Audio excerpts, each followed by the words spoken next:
Twister came out back in 1996 when Hollywood was very much into the disaster movie genre. I was 10 years old at the time, but I can still remember the excitement behind getting to see this movie. I was just very interested in storms. I thought tornadoes seemed like a really cool idea, and just seeing a movie about it, it was so epic. Now here we are, all these years later. Disaster movies aren't quite as popular as they used to be, but yet they do still come along. So is this long overdue sequel worth watching? Let's discuss.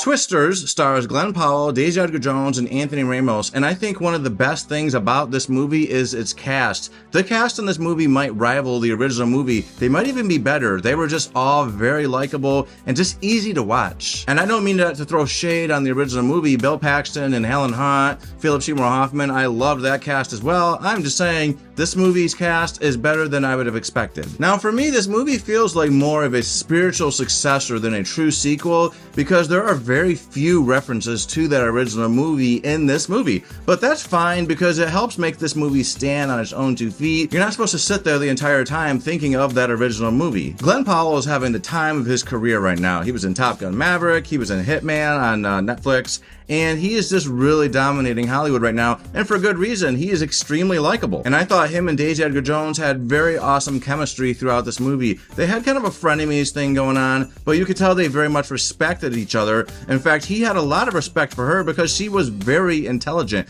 She was possibly smarter than him at tracking these storms, and that is what drew him to her character. I am by no means a country boy. I don't listen to country music. I don't like the genre really at all, but I will say I was having a lot of nostalgia while I was watching this movie because I did grow up country. My family, at least my mom's side of the family, is kind of country, and so watching this movie was very much reminding me of them and just giving me an overwhelming feeling of nostalgia that kind of made me miss home. There's some thrilling sequences in this movie, and I have to say I saw this movie in Dolby Cinema. I would choose to see this movie in Dolby Cinema or IMAX if you have the money. I know those two formats are a little bit more expensive, but if you can swing it, it is an excellent and premium option. The way the seats were shaking when the tornado was whisking through the towns and debris was flying around, you felt like you were in the tornado a bit. It's not quite 4D, but it was still quite excellent, and it had that awesome Atmos mix. You can tell the director of this movie really had a lot of admiration for that original movie. Yes, I said there's not very many callbacks to that original movie, but he really put effort into making this movie feel as authentic and important to the original movie as he could. Sequels are a really hard thing to pull off. A lot of times they end up getting bad reviews because it is very hard to make a sequel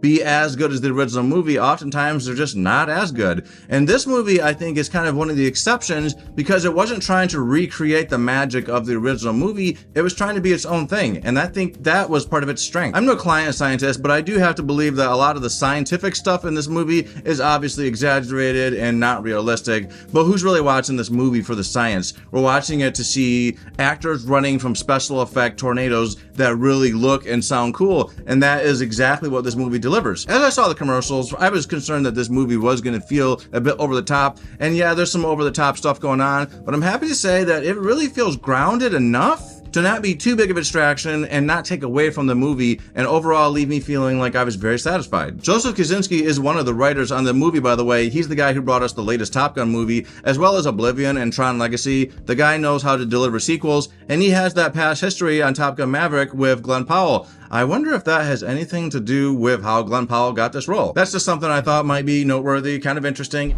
We got twins! Twins!